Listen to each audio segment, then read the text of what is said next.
araw mga boss! This is BassiBoys.ph. Welcome sa ating motor review. Andito po tayo ngayon sa Zontes, Caloocan branch na kung saan nag-launch na sila ng panibagong maxi scooter.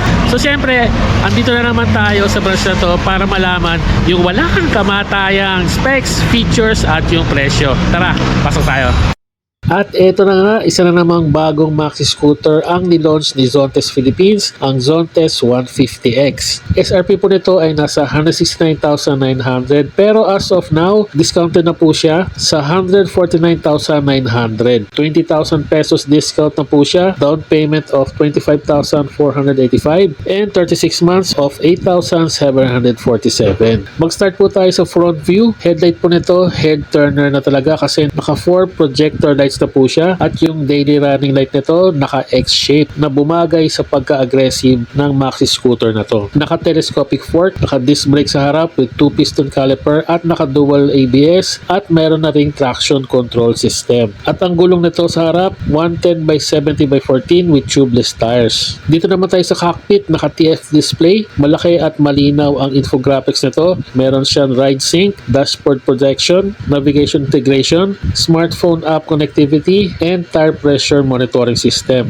Sa hand switches naman ito, sa bandang passing light button, kasama na rin dyan yung high and low. May seat button, may menu button, may hazard at busina. Then kung makikita niyo yung manibela, naka naked handlebar at sa kaliwang hand switches naman, may kill switch at push start. Then meron itong dalawang side pockets, kasya ang cellphone at iba pang mga hand carries. Wala po siyang gulay board pero may retractable hook po siya at sa left pocket may charging port para sa inyong mga gadgets. Perfect na po ito sa mga long ride dahil ang gas tank po nito ay nasa 12 liters at may fuel consumption of approximately 40 to 45 kilometers per liter. Seat material po nito makapit, hindi matulas, magandang klase, malambot at komportabling upuan. At magugulat ka sa storage compartment nito, kasya ang dalawang helmet. Taillight po nito naka-LED, naka-dual coil suspension at speaking of suspension, hindi ka na mahihirapan magpalit dahil nasa labas na po ang mga screws nito. Maganda rin ang design ng muffler at heat guard, makapal yung plastic material at premium tignan.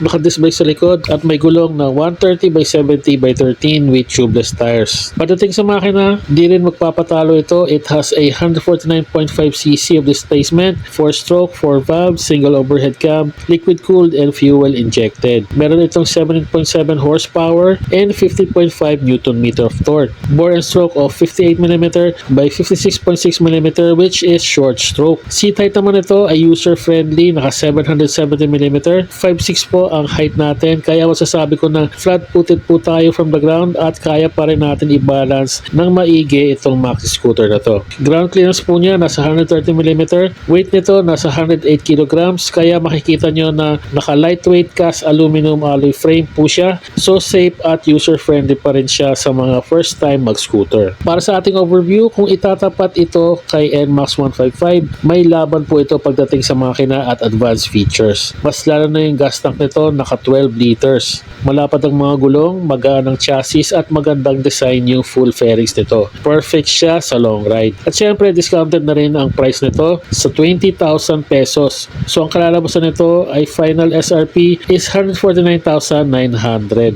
Visit your Zontes Caloocan branch, number 277, Unit 3 and 4, 10th Avenue East, Grace Park, Caloocan. At contact person, Sir J. Reyes, 0938-569-4999. So ano pang hinihintay nyo? Tirahin mo na. Baka tirahin pa ng iba yan.